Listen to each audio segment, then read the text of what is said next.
मुझे ऐसा लगता है कि किसी और लोकतंत्र में अगर ये घटनाएं हुई होती तो सरकारें गिर जाती। मैं पहले आपको एक छोटा सा वाकया सुनाना चाहती हूं, क्योंकि ये जो फाइनेंस के और मार्केट के और ऑफशोर के और फलाना होल्डिंग के जो मामले होते हैं वो थोड़े पेचीदा से लगते हैं, लेकिन बात बड़ी साफ है, स्पष्ट है और सरल है। एक गांव में डाका पड़ा। डाकुओं ने अंधाधुंध लूट मचाई, खूब लूटा खसोटा, माल इधर से उधर किया। शक था कि लुटेरों के साथ गांव का मुखिया मिला हुआ है, उसकी मिली भगत है। तो लोगों को समझ में नहीं आया वो क्या करें। वो कोतवाल के पास गए। उन्होंने कोतवाल से कहा कि आप जांच कीजिए। तो कोतवाल आनाकानी करने लगा। कोतवाल कभी इधर की बात करे, कभी उधर की बात करे, कहे कुछ सबूत नहीं मिल रहा है। कोतवाल बगले झांकता था। लोग परेशान हो गए। फिर एक दिन सुबह सुबह पता चला कि लूट का माल तो कोतवाल के घर भी जा रहा था। तो एक मुहावरा हमारी तरफ कहा जाता है, जब सैया भय कोतवाल तो डर काहे का। और ऐसी ही कुछ कहानी अडानी महाघोटाले की भी प्रतीत होती है। अडानी महाघोटाला सामने आया, ऑफशोर फंडिंग का मामला सामने आया, स्टॉक मैनिपुलेशन के चार्जेस लगे। हिंडनबर्ग ने चार्ज लगाया कि कैसे ऑफशोर से पैसा आता था, स्टॉक मैनिपुलेशन होता था, कैसे राउंड ट्रिपिंग हो रही थी। ये सारे चार्जेस हिंडनबर्ग ने लगाए। तो इसकी जो जांच है वो market regulator security and exchange board of India SEBI को सौंपी गई, क्योंकि मार्केट का रेगुलेटर मार्केट पर आंख रखने का काम सेबी करता है। पर अब जो हिंडनबर्ग रिसर्च पार्ट 2 का सनसनीखेज खुलासा आया है, उसके मुताबिक सेबी की प्रमुख माधवी बुच और उनके पति धवल बुच उन्हीं ऑब्सक्योर बर्मुडा या मॉरिशस फंड में इन्वेस्टमेंट कर रहे थे जिनके साथ गौतम अडानी के भाई विनोद अडानी का संबंध था। एक बड़ी फेमस लाइन है, मेरा कातिल ही मेरा मुंसिफ है।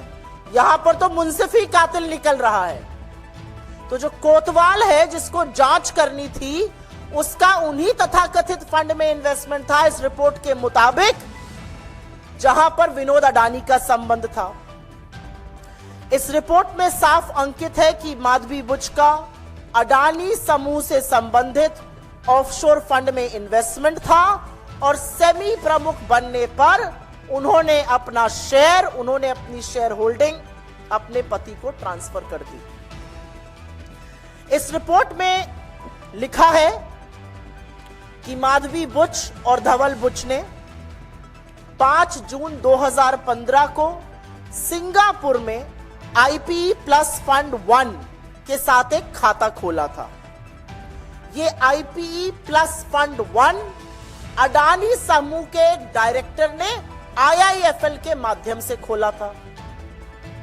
तो बुच दंपति ने खाता खोला सिंगापुर के एक आईपीई प्लस फंड में, जिसका स्थापना अडानी समूह के एक डायरेक्टर ने आईआईएफएल के माध्यम से की। अब यही रिपोर्ट आगे बताती है कि आईआईएफएल ने अपनी एक घोषणा, और ये सारे दस्तावेजों के साथ है, ये सारे दस्तावेज आपके पास ऑलरेडी हैं, चाहिए होंगे तो हम साझा कर देंगे। अब यही रिपोर्ट आगे बताती है कि आईआईएफएल ने अपनी एक घोषणा में बुच दंपति के इन्वेस्टमेंट सोर्स को सैलरी बताया और कुल संपत्ति करीब $10 मिलियन की आंकी गई।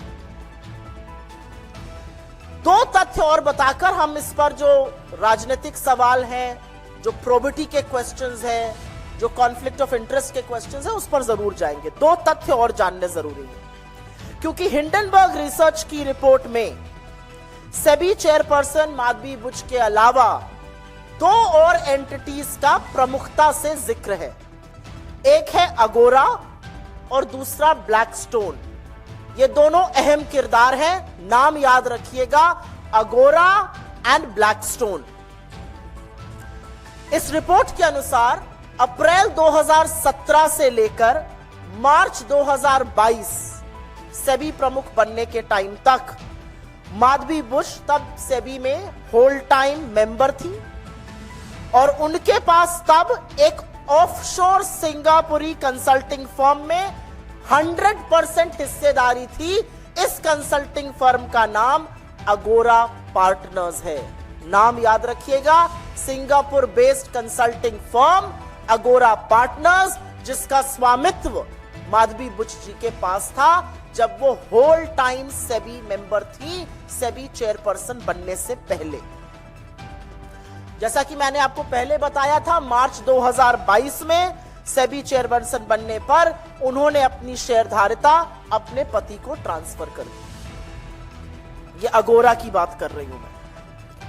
रिपोर्ट आगे बताती है कि अगोरा पार्टनर्स जो है वो 2013 में सिंगापुर में रजिस्टर हुआ था और आज भी सेबी की चेयरपर्सन माधवी बुश जी वर्तमान में अगोरा एडवाइजर नाम की कंपनी में 99% की हिस्सेदार हैं। उनके पति इस कंपनी के डायरेक्टर हैं। कंसल्टिंग फर्म में वो 100% स्वामित्व था, उन्होंने अपने पति को ट्रांसफर कर दिया था। एडवाइजरी जो अगोरा एडवाइजरी के नाम से है उसमें 99% की हिस्सेदार है। यहां पर एक आंकड़ा बता रही हूं और यह जानना जरूरी है। हिंडनबर्ग रिसर्च की रिपोर्ट के मुताबिक 2022 में अगोरा ने $2,61,000 का रेवेन्यू कमाया था। यह उनकी कमाई थी, जो माधवी बुश जी जो सेबी की प्रमुख हैं उनके वेतन का करीब 4.5 गुना है। अगोरा की बात हो गई। अगोरा एक कंसल्टिंग फर्म था, वो कंसल्टिंग का बिजनेस करते हैं, उसमें माधवी बुश जी का स्वामित्व था। पति को ट्रांसफर हुआ, 4.5 गुना उनका रेवेन्यू $2,61,000 सिर्फ 2022 तक था। अब दूसरे अहम किरदार की बात कर लेते हैं और वो है ब्लैकस्टोन। एक रीट्स नाम की चीज होती है जो इन्वेस्टमेंट का प्लेटफॉर्म है। जैसे म्यूचुअल फंड होता है, पोर्टफोलियो मैनेजमेंट सर्विस होता है, वैसे ही एक रीट्स है, रियल एस्टेट इन्वेस्टमेंट ट्रस्ट।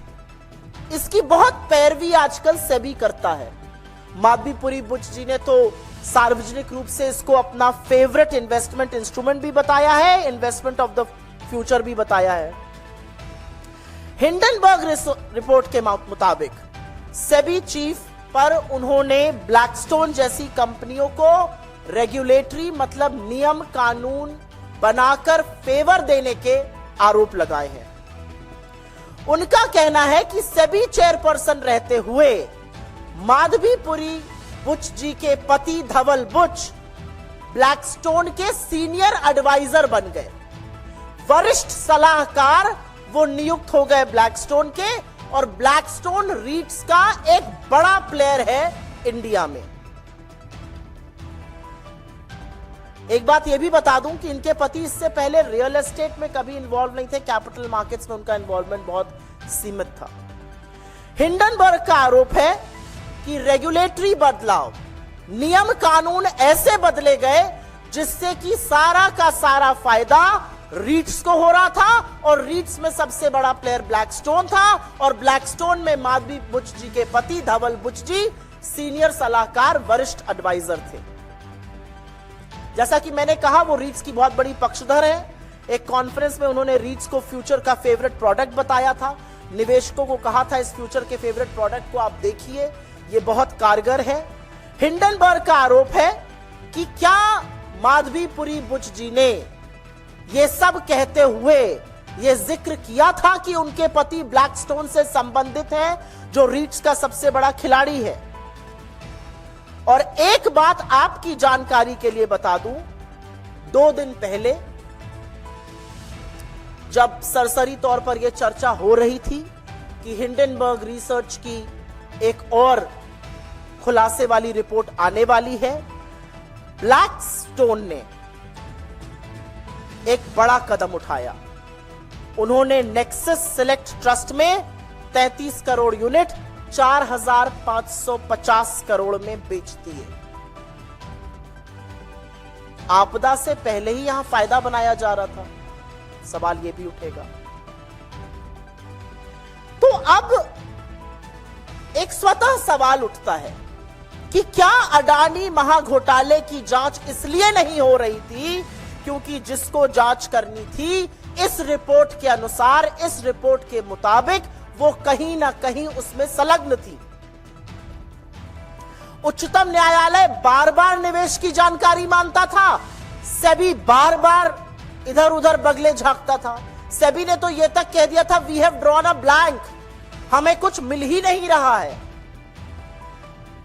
ये मिनिमम लेवल पर, at the absolute minimum level, ये पारदर्शिता के तार तार करता है। And at the absolute maximum level ये संभवतः सबसे बड़ी क्रिमिनल कंस्पिरेसी है। एक महाघोटाले की जांच करने वाले संलग्न, और खैर उनकी नियुक्ति करने वालों की अभी हम बात करते हैं।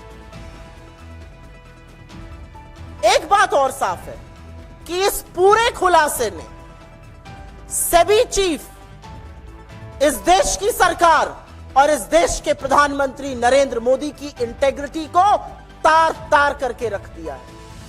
उनकी कोई इंटेग्रिटी नहीं बची है। उनकी साख, उनकी प्रतिष्ठा, उनकी कर्तव्यनिष्ठा पर जबरदस्त सवाल है। वो कटघरे के घेरे में आज खड़े हुए हैं और ये पूरा समझ में आता है कि परम मित्र को बचाने के लिए बड़ी साजिश रची गई है। यहां दाल में काला नहीं है, यहां पूरी की पूरी दाल ही काली है। और इससे पहले की बीजेपी, और वो कर रही है, नाम अडानी का आ रहा है, नाम सेबी का आ रहा है, नाम माधवी बुच का आ रहा है, नाम ब्लैकस्टोन का आ रहा है। बीजेपी को क्या तकलीफ है? वो काहे दंगल में, अखाड़े में उतरकर बचाव पे आ गए?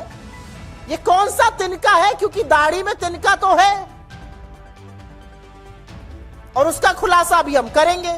तो इससे पहले कि बीजेपी कहे कि हिंडनबर्ग रिसर्च जो है वो देश विरोधी है, वो अंतरराष्ट्रीय साजिश रच रही है देश के खिलाफ, यहां पर बताना जरूरी है कि लोकतंत्र में सरकार को जवाबदेह बनाने के लिए, ईमानदार बनाने के लिए और सुनिश्चित करने के लिए कि देश के कानून का पालन हो, इसके लिए विपक्ष प्रतिबद्ध है। पिछले 10 सालों में इस देश के कानून अप्रत्याशित तरीके से देश के दलितों पर, आदिवासियों पर, पिछड़ों पर, माइनॉरिटीज पर, ऑपोजिशन पर लगे हैं, लेकिन धन्ना सेठों पर, रसूख वाले लोगों पर, सत्ताधीशों पर इन कानून का कोई इंपैक्ट नहीं है, कोई इफेक्ट नहीं है।